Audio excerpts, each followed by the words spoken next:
नमस्कार। Chanakya IAS academy के daily current affair session में आपका स्वागत है।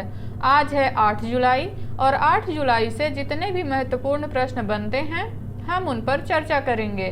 हमारा आज का पहला प्रश्न है, भारत का चंद्र मिशन चंद्रयान 3 कब लॉन्च किए जाने की घोषणा की गई है? 10 जुलाई, 14 जुलाई, 19 जुलाई या फिर 22 जुलाई। तो अभी हाल ही में भारतीय अंतरिक्ष अनुसंधान संगठन द्वारा यह घोषणा की गई है कि 14 जुलाई को चंद्रयान 3 लॉन्च किया जाएगा।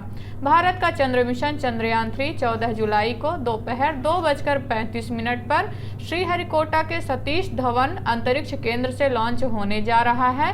इसकी घोषणा भारतीय अंतरिक्ष अनुसंधान संगठन ने की है।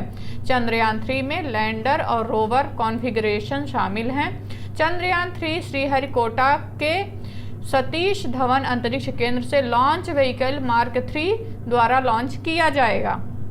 चंद्रयान 3 में लैंडर मॉड्यूल, प्रोपल्शन मॉड्यूल और एक रोवर शामिल हैं, जिसका उद्देश्य इंटरप्लेनेटरी मिशनों के लिए आवश्यक नई प्रौद्योगिकियों को विकसित करना और प्रदर्शित करना है। हमारा आज का अगला प्रश्न देखेंगे, हाल ही में किस जनजाति ने पत्थर के स्मारक बनवाए हैं? टोडा जनजाति, भील जनजाति, गुट्टी कोया जनजाति या फिर थारू जनजाति। तो अभी हाल ही में गुट्टी कोया जनजाति द्वारा पत्थर के स्मारक बनवाए गए हैं। गुट्टी कोया जनजाति के लोगों ने आंध्र प्रदेश छत्तीसगढ़ सीमा पर जंगल के अंदर रामचंद्रपुरम गांव में पत्थर के स्मारक बनवाए। ये पत्थर के स्मारक 3 सबसे महत्वपूर्ण गणमान्य व्यक्तियों, चिकित्सक, पुजारी और ग्राम नेता को श्रद्धांजलि देने के लिए बनाए गए थे। गुट्टी कोया जनजाति तेलंगाना, आंध्र प्रदेश और छत्तीसगढ़ और उड़ीसा की एक जनजाति है। गुट्टी कोया जनजाति की भाषा कोया है, जो एक द्रविड़ भाषा है। उन्हें छत्तीसगढ़ में एसटी का दर्जा प्राप्त है, लेकिन तेलंगाना जैसे प्रवासी राज्यों में नहीं प्राप्त है। हमारा आज का अगला प्रश्न देखेंगे, हाल ही में किस बैंक ने इमर्सिव 3D एक्सपीरियंस के साथ मेटावर्स में वर्चुअल ब्रांच लॉन्च किया है? एसबीआई, पीएनबी, एक्सिस बैंक या फिर केनरा बैंक। तो अभी हाल ही में पंजाब नेशनल बैंक द्वारा इमर्सिव 3D एक्सपीरियंस के साथ मेटावर्स वर्चुअल लॉन्च किया है। पंजाब नेशनल बैंक ने एक अद्वितीय बैंकिंग अनुभव प्रदान करने वाली एक आभासी शाखा पीएनबी मेटावर्स के लॉन्च की घोषणा की है। मेटावर्स इंटरनेट के एक नए चरण का प्रतिनिधित्व करता है, जो व्यक्तिगत साइटों और ऐप्स से लगातार 3D वातावरण में परिवर्तित हो रहा है। पीएनबी का लक्ष्य ग्राहक जुड़ाव बढ़ाने, ग्राहक अधिग्रहण को सुव्यवस्थित करने और हाइपर वैयक्तिक अनुभव प्रदान करने के लिए इस तकनीक का लाभ उठाना है। हमारा आज का अगला प्रश्न देखेंगे, हाल ही में एफपीएसबी इंडिया ने किसे अपना सीईओ नियुक्त किया है? नीरजा प्रभाकर, श्रीनिवास रेड्डी, आधव अर्जुन या फिर कृष्ण मिश्रा। तो अभी हाल ही में कृष्ण मिश्रा को एफपीएसबी इंडिया के लिए सीईओ नियुक्त किया गया है। भारत के वित्तीय नियोजन मानक बोर्ड ने कृष्ण मिश्रा को मुख्य कार्यकारी अधिकारी नियुक्त किया है। वित्तीय नियोजन मानक बोर्ड एक वैश्विक गैर लाभकारी संगठन है, जो वित्तीय नियोजन पेशे के लिए मानक निर्धारित करता है और उनका समर्थन करता है। यह दुनिया भर में वित्तीय योजनाकारों के लिए पेशेवर मानकों, नैतिकता और योग्यता पर एक अंतर्राष्ट्रीय प्राधिकरण के रूप में कार्य करता है। हमारा आज का अगला प्रश्न है, हाल ही में तंजानिया के किस शहर में भारत का पहला आईआईटी कैंपस स्थापित किया जाएगा? डोडोमा, जंजीबार, डार एस सलाम या फिर क्रॉल। तो अभी हाल ही में घोषित जंजीबार में, तंजानिया के जंजीबार में भारत का पहला आईआईटी कैंपस स्थापित किया जाएगा। हाल ही में तंजानिया के जंजीबार शहर में भारत का पहला आईआईटी कैंपस स्थापित किए जाने की घोषणा की गई है। यह आईआईटी कैंपस भारतीय प्रशासनिक सेवा परीक्षा की तैयारी करने वाले तंजानियाई छात्रों को स्थानीय अवसर प्रदान करने के लिए स्थापित किया जाएगा। हमारा आज का अगला प्रश्न देखेंगे, हाल ही में किसने यूक्लिड स्पेस टेलीस्कोप लॉन्च किया है? ईएसए, नासा, इसरो या फिर इसरो। तो अभी हाल ही में ईएसए यानी कि यूरोपीय स्पेस एजेंसी ने यूक्लिड स्पेस टेलीस्कोप लॉन्च किया है।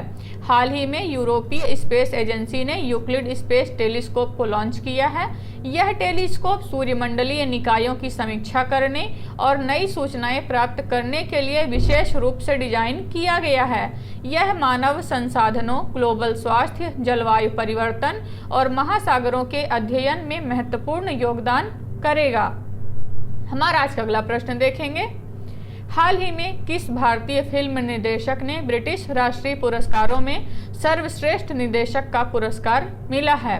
सत्यजीत रे, संजय लीला भंसाली, शेख कपूर या फिर यश चोपड़ा? तो अभी हाल ही में शेख कपूर को फिल्म निर्देशन में ब्रिटिश राष्ट्रीय पुरस्कारों में सर्वश्रेष्ठ निर्देशक का पुरस्कार मिला है।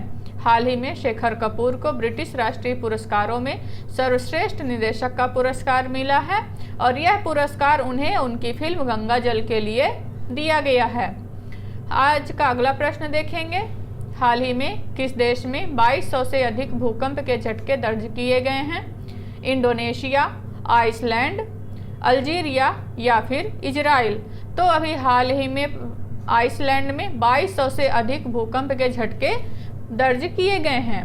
हाल ही में आइसलैंड देश में 2200 से अधिक भूकंप के झटके दर्ज किए गए हैं। यह भूकंप सीस्मिक गतिविधि के कारण हुए हैं और देश में तीव्रता के साथ अनुभव की गई है।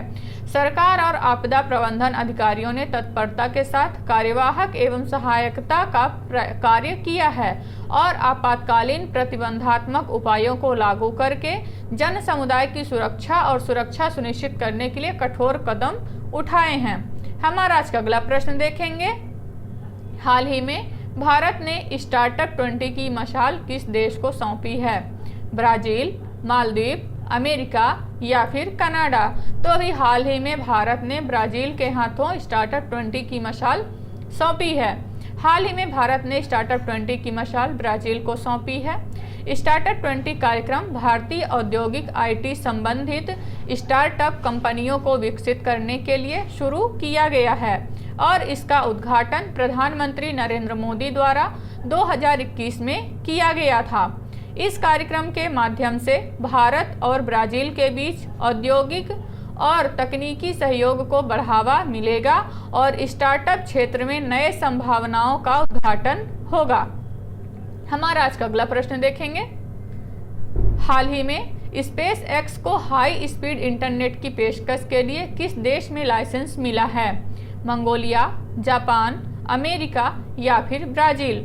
तो अभी हाल ही में मंगोलिया में स्पेस एक्स की हाई स्पीड इंटरनेट के लिए लाइसेंस मिला है। मंगोलिया ने एलन मस्क के स्पेस एक्स को स्टारलिंक सैटेलाइट के माध्यम से इंटरनेट सेवा प्रदाता के रूप में काम करने के लिए 2 लाइसेंस दिए हैं। मंगोलिया में स्पेस एक्स का लाइसेंस स्टारलिंक उपग्रह नेटवर्क के माध्यम से वैश्विक कनेक्टिविटी के विस्तार की दिशा में एक और कदम है। मंगोलियाई सरकार और स्पेस एक्स के बीच सहयोग से विशेष रूप से दूर दराज के क्षेत्रों में इंटरनेट पहुंच में काफ़ी सुधार हो सकता है। स्पेस एक्स का मुख्यालय हॉथॉर्न, कैलिफोर्निया, संयुक्त राज्य अमेरिका में है। ये रहे आज के हमारे कुछ महत्वपूर्ण प्रश्न। आशा करते हैं चाणक्य IAS एकेडमी द्वारा चलाया जा रहा करंट अफेयर सेशन आपको पसंद आ रहा होगा। हमारे ऐसे और भी कंटेंट से जुड़ने के लिए चैनल को सब्सक्राइब करें और बेल आइकन दबाना ना भूलें। धन्यवाद।